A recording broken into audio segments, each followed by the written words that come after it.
Hey everyone, welcome back to your week ahead astrological breakdown with me, Matthew from Stillwater Alchemy. So, we are going to be looking at September 20th till the 26th, and there is a lot going on this week. We have that full moon in Aquarius, we have the equinox, which starts the beginning of Libra season, and we are wrapping up all the loose ends before Mercury stations retrograde at the start of next week. And I'm smirking because there's a lot that's happening that can really benefit us if we use this time and energy wisely. So let's dive into this week, shall we? And this is just a reminder. Currently, I am based out of Toronto in Canada. So I'm using Eastern Standard Time. So if you're watching in different parts of the world, you can just adjust the time. I'm always going to be using 9 a.m. Eastern Standard Time as I go through each day. Okay.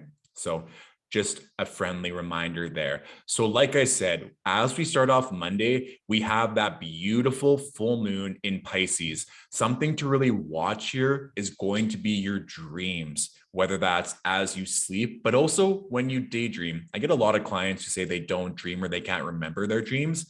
One thing I often advise is that you limit the amount of screen time, the amount of interaction, if you're answering emails, talking to people, maybe just being in your head. You want to create an open vessel for that work to be done so that you can recall it. And it's not going to help if you consistently say, I don't remember my dreams. You're just affirming something that isn't going to come true. So the reason why I bring up dreams specifically with this full moon is that we have the moon and it's going to be conjunct Neptune, and she's going to be making a sextile to Pluto. So this isn't the exact time of the full moon. The exact time is going to be 7:54 p.m. Eastern Standard Time. So for most of North America, we're going to be able to see that beautiful full moon in action. And depending if you want to stay up a little bit later in other time zones, I would recommend it. This moon in Pisces is really emphasizing our subconscious, deep-seated fears or doubts about our future so that we can remove that, so that moving forward, especially given that Jupiter is only months away from ingressing back into Pisces starting December 28th of this year. So we want to work with that house specifically that rules Pisces in our own natal chart so we know how we can use this full moon to our benefit and make space for all the blessings that Jupiter is going to bring, okay?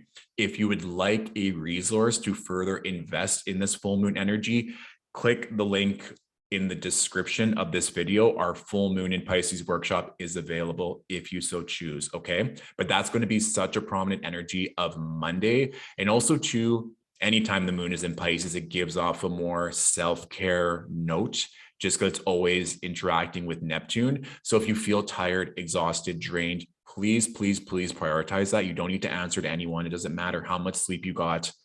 Please take time to rest, especially when we're doing a lot of this emotional, physical, spiritual work. You need time for integration.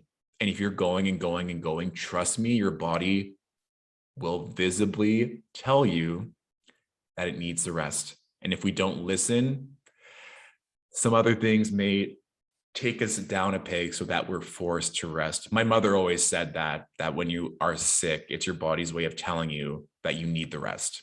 So take it when you need it so you can actually enjoy that time of integration instead of forcing yourself into a position where you need to take that time to stop, okay? But that full moon is going to be beautiful and intense, paying attention to your dreams, daydreams, and also to the dream. What have you always wanted to do? I've just seen this a lot in client consults, especially this past week, that so many people are contemplating their dream relationships, their dream life, their dream career. And if you're not going after that, you need to ask yourself why. And this will all be examined, in that workshop that I held, and secondly, in the overall tone that this full moon is going to bring, okay? So if we move till Tuesday, September 21st, this is a beautiful day because we have the moon in Aries, and it's also the last full day that the sun is in Virgo, because on Wednesday, the moon will shift into Libra midday. So Again, remember that we don't have any planets in fire signs until Venus ingresses into Sagittarius on October 7th. So please use this beautiful spark, passion, energy that the moon in Aries brings. If you took Monday to integrate, into rest, and shed old layers, you may feel inspired to act and create actionable change with this moon in Aries. For me, this is one of the best days of the week because we also have Mercury in Libra making an exact trine to Jupiter. So if you've been waiting for important news or documents to go through, or to send those last few emails, to dot those I's and cross those T's, Tuesday is the day to do it. You'll probably just feel overly ambitious and that you can get a lot done. So please use Tuesday to your advantage.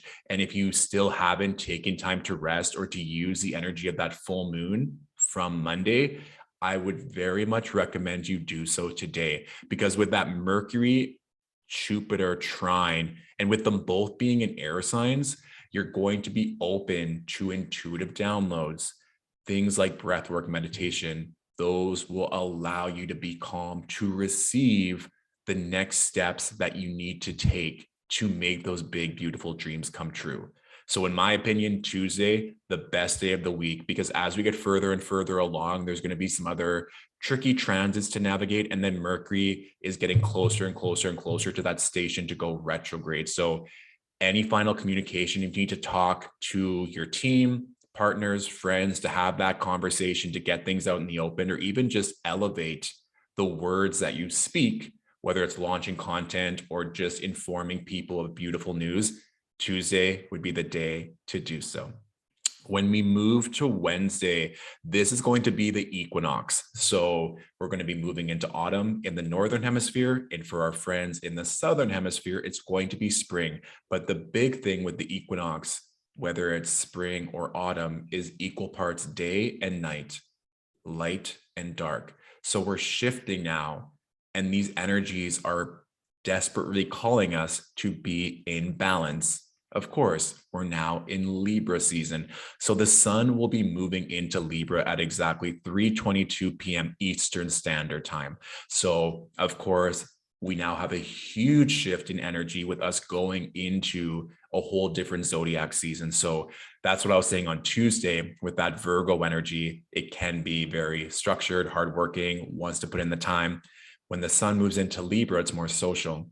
It wants to connect. It wants to bond. It wants to have those relationships, and emphasis on beauty, love, sex, art, all of these things. So especially in the wee hours of Wednesday, of course, depending on the time zone, you can still use that sun in Virgo to your advantage. And then, like I said, midday in the afternoon, the sun will move into Libra. And when we move into that position on Thursday, this is just something to note, that we now have the sun in its fall and Mars in detriment in Libra. And then Mercury's about to go retrograde. So with regards to essential dignity, a lot of these planets are not able to perform as well as they would like.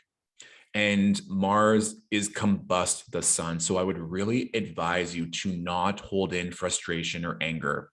If you're constantly around people where you feel like you have to bite your tongue, or there are situations where you feel like you're not being heard, or that what you want to fight for is impossible, as I said before, a lot of people, especially with this Venus and Scorpio energy, are contemplating whether or not they should put in the time, energy, and love into certain relationships, into certain jobs, careers, cities, homes. I really do think that even though both of these planets are not as comfortable in the sign of Libra, it will really show you where you're able to express yourself and where things aren't going well and it's making you frustrated. And this is even just a fun manifestation, given that Libra rules the skin and the kidneys. Yesterday, I was just doing my day-to-day beauty regimen, and I got out of the shower. My entire face was red. I was like, what is happening? And so it's just interesting somehow literal these manifestations are, because with Mars, it has that heat, that intensity, red, iron, blood, boiling. And when we hold that anger and resentment in, and who knows what I was feeling yesterday, I was very tired and I was feeling like I had a lot to get done, it can manifest physically as skin irritation, your skin turning red, acne, rashes, hives.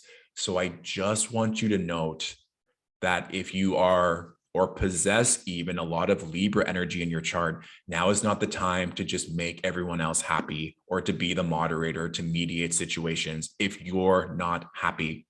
You will be tested in these areas, I truly believe, especially when Mercury goes retrograde, in your relationships and how you stand up for yourself and what you stand for. So these are all just some things to note that I would really be aware. It's almost like we're going to get a masterclass in Libra during this Libra season, and specifically what house Libra rules in your natal chart. Okay. And then we also have the moon in Taurus starting Thursday, which is a nice grounded energy. The moon is exalted in Taurus. I would take some time today if you need to rest. A lot of energy would have shifted, of course, with everything that happened on Wednesday, with the equinox, with us moving into Libra season. And the moon in Taurus is just really great to pay attention to our body.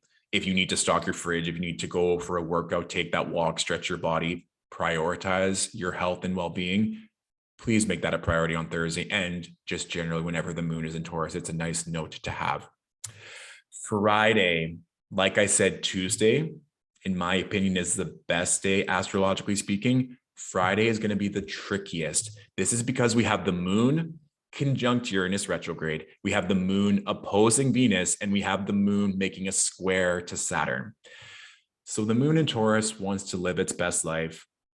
Grab a nice cup of coffee, go for a walk in the park, maybe have some nice sensual, passionate time in the afternoon, take a nap.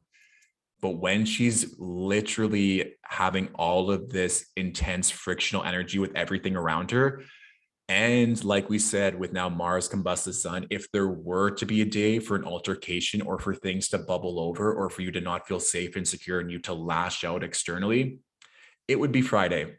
And this even might be the day where you have to have that conversation or resolve things before the weekend happens. So just be aware of your emotional well-being. There could be volatile mood swings, and not even from you. It could be you having to deal with everyone else's energy or mood swings. So just please, Friday is going to be a day where grounding, setting intentions, being mindful.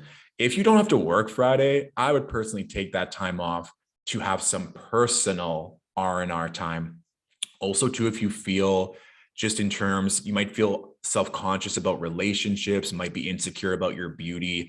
These are all things that are common when the moon is facing tricky aspects, especially with Venus. So just to note, if you're going through that, these transits sometimes exacerbate these feelings of inadequacy, or even, like I said, with Saturn and Venus making these tricky aspects to the moon, you may just seriously be contemplating your relationship at a more deeper, visceral level if you're not feeling heard, seen, felt, having that mutual connection. You may just say, I don't feel safe and secure in these relationships. I need to place better boundaries or else I cannot move forward and be comfortable. So although it could be frictional or volatile, it could be a day of great breakthrough with the right intention, especially within your home, health, relationships, family, and the matters of love and beauty. Okay.